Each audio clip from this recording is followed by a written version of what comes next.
Protest में वो कौन से एंटी सोशल एलिमेंट थे जिन्होंने पुलिस पर, आरएएफ के जवानों पर हमले किए, उनको दौड़ा दौड़ा कर पीटा?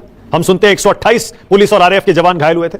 ठीक है, तो ये इंटेलिजेंस मेरे पास में, मैं थोड़ा गृह मंत्री हूं भाई, ये तो मैं तो जहां था वहां मौके पर उसकी वीडियो फुटेज है। ये इंटेलिजेंस, ये एजेंसी, ये दिल्ली पुलिस, ये जो पैरामिलिट्री फोर्स, ये सरकार के पास है।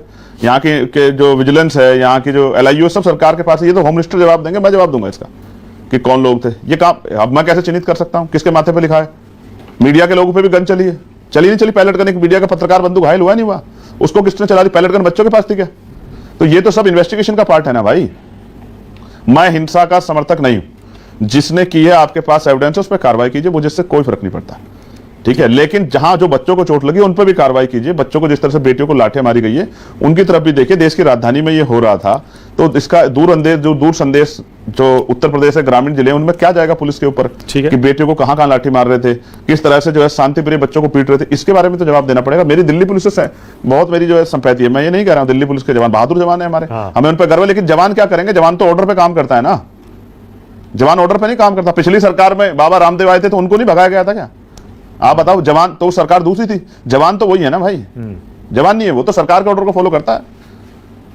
हाँ ठीक है, ओके। तो सरकार को जवाब देना है। हाँ ठीक है, जांच करें सरकार। दिल्ली का सेंट्रल फोर्स में आपको बताता हूं, मैं नारसी के प्रोटेस्ट में था जमा मस्जिद पे, मुझे वहीं से डिटेन करके ऑन कैमरा मीडिया दिखाती रही, मैं वहीं था। शायद आपसे भी उस समय बात हुई हो।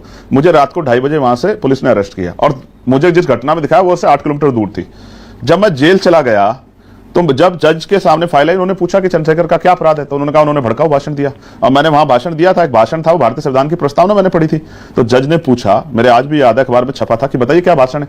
कि भाषण हमारे पास है नहीं। तो उन्होंने कहा आप दिल्ली की फोर्स हो, देश की राजधानी की फोर्स हो, आप यहाँ स्पेशल सेल, आप ऐसे कैसे कहते हो हम पे भाषण नहीं? और आपने वो आदमी को पकड़ के बंद कर दिया। तब उन्होंने मुझे बेल दी। तो दिल्ली पुलिस को अगर आपको जहां चारों तरफ कैमरे लगे, उनके पास सारे डॉक्यूमेंटेशन है, उनके पास सारे फुटेज है, सारे रिकॉर्ड है। आप जांच कीजिए, जिसने किया अपराध उस पर कार्रवाई कीजिए। किसी तरह की हिंसा को का समर्थन नहीं किया जा सकता। लेकिन मैं फिर आपसे कह रहा हूं, एक्शन और रिएक्शन का भी फर्क आपको महसूस करना पड़ा है। कहीं ऐसी स्थिति थी कि वहां 100 बच्चे नहीं खड़े हो सकते, लेकिन वहां पीट पीट के 500 बच्चे भेड़ बकरी की तरह भरे जा रहे थे, उनको पीटा जाता। ये भी सबने देखा है। क्या जरूरत थी निर्दोष बच्चों पैलेट गन चलाने की? कौन है इसका जिम्मेदार? क्यों बच्चों को आपने पीटा? क्यों लड़कों के सरों से खून निकल रहा था? और वो फिर भी जिन्होंने हाथ जोड़ लिए, जो घुटनों पे बैठ गए, जिन्होंने हाथ फैला दिए कि हाँ हम तो खाली हाथ हैं, बच्चे को वेपन लेकर थोड़ा आए थे, उनको भी पीट रहे थे आप जानवरों की तरह। ये भी तो देश ने देखा। इससे कौन सा बहुत अच्छे? अच्छा, आप संसद में क्यों रात भर बैठे रहे थे धरने पर? हमने देखा था बारिश भी हो रही थी, तब भी बैठे। ऐसा हुआ जब मैं प्रोटेस्ट से आया, 8:30 बजे मैं प्रोटेस्ट से आया, निकला वहां से, मैं और मेरे साथ जो एक टीवी सिनेमा के जो बड़े प्रसिद्ध कलाकार हैं, प्रकाश राज जी। तो वहां इंटरनेट नहीं था और वहां फोन भी काम नहीं करे, जैमर लगे हुए। तो जब मैं ऑफिस आया, और क्योंकि पूरे दिन की मतलब उस तरह से कपड़े भी बारिश में भीगना, जैसे ही मैं नहा के बाहर आया तो मैंने उनसे कहा कि यार फोन देना। जब मैंने फोन देखा तो तब मैंने वो वीडियो देखी, क्योंकि वहां तो नेट नहीं चल रहा था, वहां तो फोन यूज नहीं हो रहा था।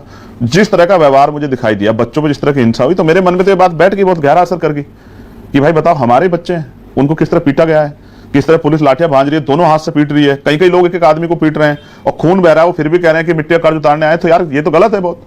तो मुझसे नहीं रहा गया, अब मुझसे रहा नहीं गया, तो मेरी जिम्मेदारी है कि मैं सवाल खड़ा करूं। अब मैं रात को सवाल क्या खड़ा कर, मुझे लगा कि जहां बाबा साहब अम्बेडकर की स्टैचू लगी हुई है, जहां इस देश के संविधान निर्माता की स्टैचू लगी हुई है, उस देश की संसद जो सबसे ताकतवर है, तो मैं वहीं जाकर बैठ के प्रोटेस्ट करूंगा। और जब मैं गया वहां 11:15 बजे, वहां सारे अधिकारी आए कि भाई आप क्यों आगे, बारिश हो रही है, आप उधर बैठ जाओ, आप सुबह प्रोटेस्ट कर लेना। मैंने कहा मेरा जो मन है वो स्वीकार नहीं कर पा रहा है कि इस अन्याय के बाद मैं चैन से घर में पढ़ के सो जाऊं। बच्चे वहां भूखे सो रहे हैं, जंतर मंतर पे, सड़कों पे पड़े हैं, गुरुद्वारे के बाहर जो है पड़े हैं, लाठियां उनको लगी, उनके सर फूटे, उनके पैर टूटे। मैं कैसे चैन से सो सकता हूं? मैं भी एक नौजवान हूं, मेरे दिल में जो है इस देश के प्रति हमदर्दी है, उन बच्चों के प्रति हमदर्दी है, अपने राष्ट्र के प्रति गौरव है मेरे मन में। तो हमने कहा कि हम चलेंगे, हम धरना देंगे।